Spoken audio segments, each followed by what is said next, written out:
All right, music fans, welcome back. Harmless Dave here, talking real music in real time for real people just like you right there and just like me right here. The year, of course, was 1984, and that was also a movie, by the way, that we're living through currently. Just want to throw that in there. Steve Perry, Street Talk. Well, it was a book before it was a movie. 1984. The Eurythmics actually did the soundtrack to the movie 1984. Just a little useless 80s trivia. Anyway, Steve Perry, amazing album. By the way, this is the extended version of Street Talk. Go get it if you don't own it. If you're a Journey Steve Perry fan, it's worth it. Came out in 05 and 06 in that time frame, and courtesy of Legacy Music, which is an offshoot of the CBS record label. What they tend to do is dig up all these lost tracks. In the case of Street Talk, you had, 5 additional songs, and they're all amazing tracks. The reason I bring Street Talk up, because I believe, and again, if you're not into speculation or theories, what you can do right now is you take your little remote control and you go click, and you get rid of me, all right, which is fine. It's okay. You can like the videos. You can not like the videos. I'm speculating here because Steve Perry was already toast. He was toast before 1987. This is something that I think Steve, I don't want to say he fails to recognize, but his fans don't understand that you show up for infinity and you go right to work. Okay. Now, Steve Perry had a very strong work ethic, but, he was fixing chicken coops or turkey coops or whatever they were. I've been corrected a couple. Let's just say Steve Perry used to work on a farm where there was poultry. And his job was literally fixing the coop. Okay. So just want to put that out there.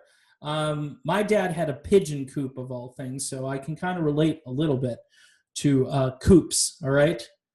Coupe de ville, not so much, but being cooped up, yes, absolutely. I've been feeling that quite a bit. So in any event, so Perry goes from non-stardom to super deluxe stardom very quickly. You have Infinity. These are the albums. You have Evolution. You have Departure. Then, I think you have this little EP thing, which I always forget to mention. Then you have Captured. And then you have Escape. And then you have Frontiers. So you have 6+ albums of material. Captured is a rough go for Steve Perry because basically they're saying, Steve, don't mess up, dude. Get out there and sing like it's a record. Sing like you're in the studio, because you're about to get captured. And of course, there's some studio material on that album as well. The Party's Over, Hopelessly in Love being a top 40 hit for the band. And it was kind of a transition song between the Raleigh era and the Cain era. Great song, by the way. Doesn't get played on the radio anymore. Really hard guitar part at the beginning, as we learned from my buddy Steve Raz. So anyway, you get to the end of the Frontiers tour, and, you have a hit song out called Faithfully, which really talks about being on the road, being away. It's hard to raise a family on the road. It's hard to think. It's really hard to date Sherry Swafford on the road. In fact, so hard that we're going to have our own bus. Okay, so there were already cracks in the stone, to use a Steve Perry analogy. Now, I don't blame Steve Perry. This is nuts. You've done 6+ albums. You're constantly on the road. You're required to sing like nobody's business. You're singing arena rock material, very, very high notes on many of these songs, as you are probably well aware. And you're putting your thoroughbred racehorse through the ringer. And he's homesick on top of it. And his mother gets sick. And then his girlfriend becomes a liability. We'll say it like that. That's probably better. So his relationship with the band becomes kind of like a secondary matter, whereas the other guys in the band are like, come on, Herbie Herbert, you got to keep hitting the iron while it's hot, Steve. Steve says, nope, I'm going to go do my solo album now. So this is Cathartic album number 1. And by the way, this is, here's the deal with Street Talk, okay? Street Talk has another 3 or 4 radio singles on it. The label put a lot of effort into Oh Sherry, pushed it up the charts, number 3. And it's worthy of a number 3 place. Foolish Heart was released next, and it's a slower song. It's a ballad. It's a Steve Perry ballad. Now, what song was just a Steve Perry ballad? Well, you had Faithfully, and you had Open Arms.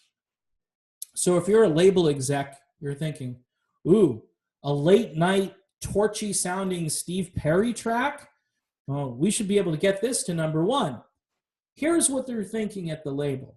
Well, we'll promote it and we'll let radio do what radio will do with it. By the way, Foolish Heart, a song that hit number 18 or 17, right around there is where it stalled out, did better at AC radio, obviously.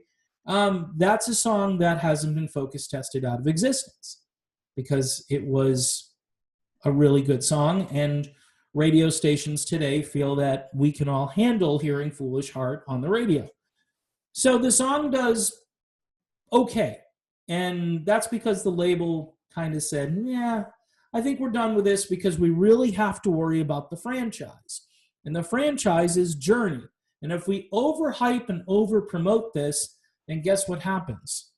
Journey gets diluted. Now, you might be thinking, Dave, well, what about Phil Collins and Genesis? Why didn't that happen? Don't know. All I know is those guys made an agreement. They understood, hey, Phil wants to go do a solo album. Phil Collins just came out of nowhere and became this megastar on his own, but he could go back to Genesis and still be Genesis. In fact, I think Phil's solo career probably helped Genesis in their endeavors because you had this frontman who was now a star on his own. Now with Journey, they had a difference of opinion on that. They didn't want Perry embarking on a solo career. They said, okay, Steve, time to come home. We're not going to really promote these singles anymore. I mean, songs like Strung Out and She's Mine, both of those songs should have been probably top 10 or top 20.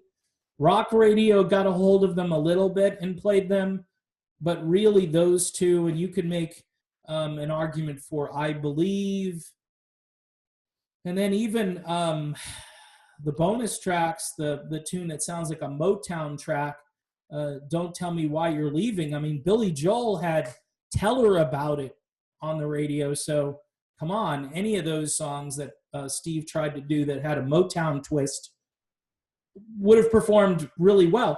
But this was also about image. This record had a different gloss to it. Despite what Neil Schon says, Neil Schon and me and Neil, we don't disagree often, okay? But when we do, I mean, this one, to me, he said, well, maybe Oh Sherry kind of sounded a little bit like Journey because of the keyboards and stuff. But quite honestly, this was a much more adult contemporary record, whereas Frontiers was pure arena rock, all right? There's just no, painting that any different because that's what it was. So Perry was burnt out, and I think his plan was, let's see if this really takes off. And if it does, which it kind of did, but maybe not as big as it could have because the label was like, come on back, Steve. We need you back here in Journey. You don't dilute the brand. And that was probably more coming from Herbie and Neil and John at that point. We're like, hey, guys, what's going on here with Perry? He's going to be a star on his own. He doesn't need us anymore. What are we going to do? So Perry came back, and he said, yeah, I'll come back on one condition. You guys back me up on my next solo album. Think about it. I mean, Perry got everything he wanted on Raised on Radio. They were backing Steve Perry up. They were not a band at that point. Now, they were still technically a band, but Perry fires the rhythm section, brings in the sound that he wanted. In the behind the music video, we learned that we were all pro Steve. We let Steve take the reins. We'd do anything to keep Steve in the band, and that's what they did. They continued to call it Journey, which is interesting because there's always this talk about fracturing the stone. Well, if it's a Steve Perry solo album with these amazing musicians on it, not a Journey album necessarily, you can make the argument that it's still a Journey album. It is Journey in name only. It's Gino at this point, all right? And Perry has got full control, and it's much like Street Talk Part 2 is what Raised on Radio is.